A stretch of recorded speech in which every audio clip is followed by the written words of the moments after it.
One of the goals for expanded weapon proficiency we got with the launch of Soto was enabling greater number of viable builds in all game modes, aka improved build diversity.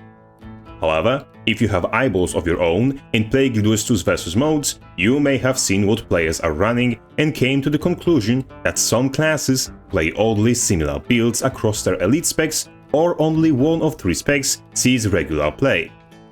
Of course, there are exceptions, but exceptions don't discredit a general rule.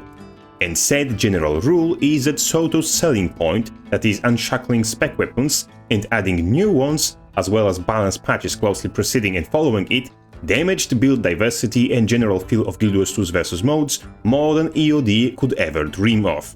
And to portray what happened, I'll use examples of Mesmer's and Necromancer's offhands.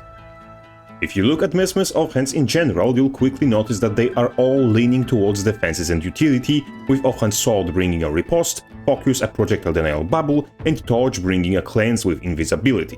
Only offensively focused offhand in Mesmer's arsenal is Pistol, which still brings universal utility in form of a stun that can be used to interrupt an attacking enemy. Shield's Echo of Memory, and by proxy WvW, is a better defensive utility than any other defensive skill of any other Mesmer offhand by sheer fact of being 2 hard blocks that share one cooldown.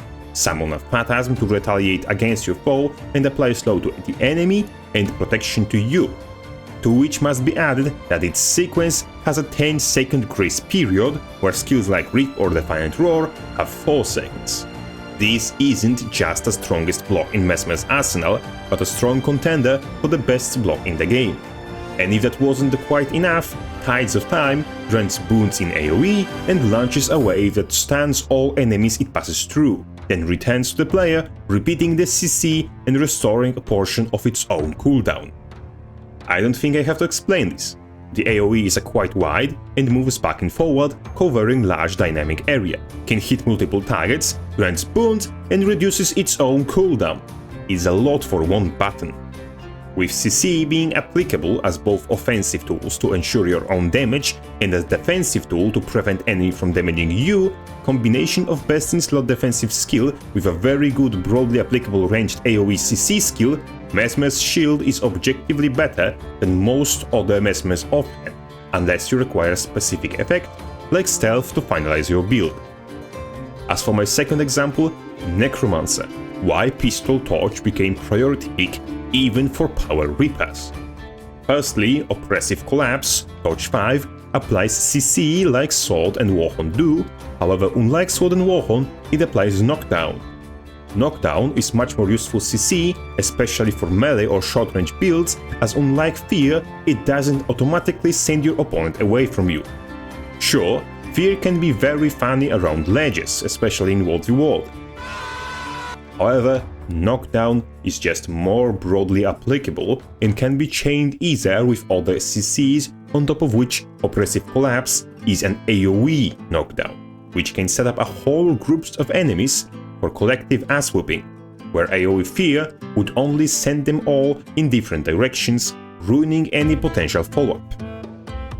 Oppressive Collapse is an impressively potent AoE CC, especially around teamfights. Similarly, Harrowing Wave isn't numerically powerful, but ignores projectile denial, cannot be reflected, and applies conditions which either help you deal damage or work as a cover conditions for Chill, Fear and Immobilize, which let you get your power damage in. Pistol, however, puzzles me slightly. For Condition Reaper it is obvious choice, but in terms of power damage, it has no damage. And its Life Force generation is very similar to that what Axe provides, so my best guess, once again, gravitates toward pointing at CC and yelling incoherently. In short, Torch skills are just more reliable and more applicable in typical scenarios you consistently find yourself in while playing Guild Wars 2, and Pistol is next to the best in terms of Life Force generation while having an added benefit of crowd control. As you probably already noticed, CC is being brought up frequently throughout this video, first with Tides of Time, and then with Oppressive Collapse, and now with Pistol's Vile Blast.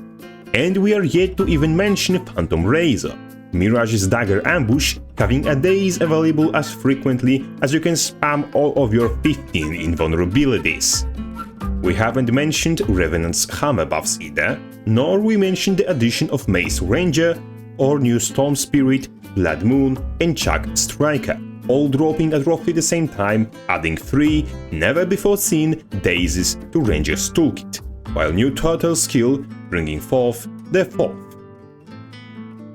Each of these doesn't seem like much on its own, but when you end up in a game against 1 Ranger, 1 Necromancer, 1 Mesmer, 1 Warrior and 1 Guardian, suddenly you realize that the only place where you can control your own character is inside your bloody spawn.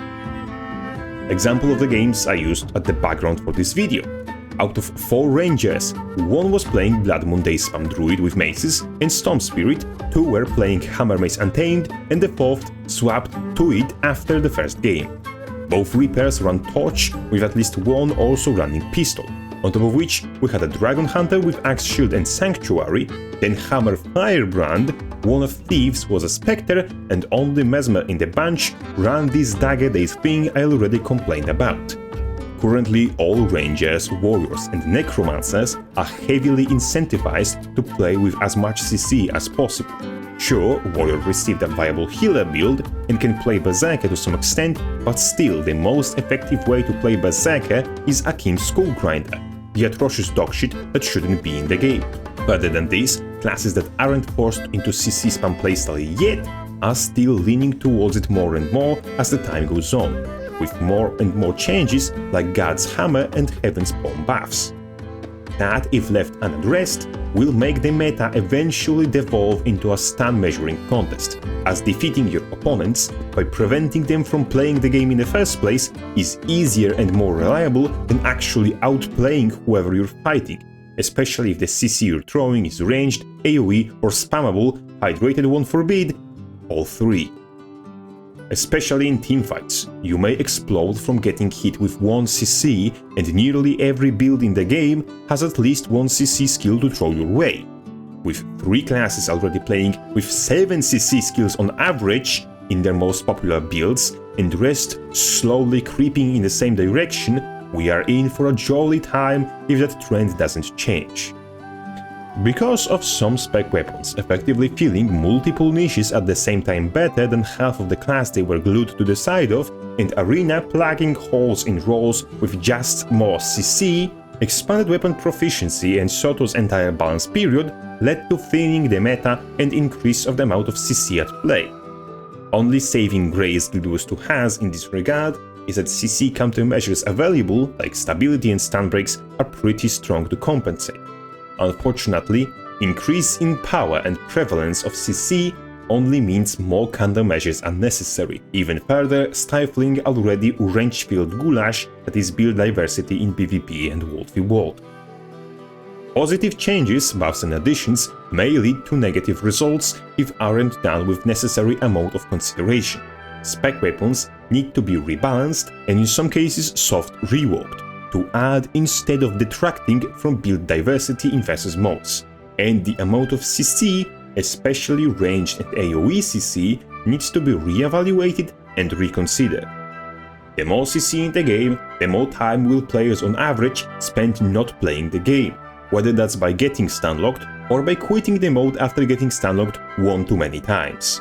It would be better for everyone if meta specs were both fun to play and fun to play against, which CC bots are definitely not. And if something is not fun in a product whose main and only purpose is to provide entertainment, what's the point of having it there? Of course, I understand that concept of fun is subjective. However, if getting stunlocked is what you find fun, I'd recommend checking your walls for early symptoms of having pillows. With that said, Crabface out.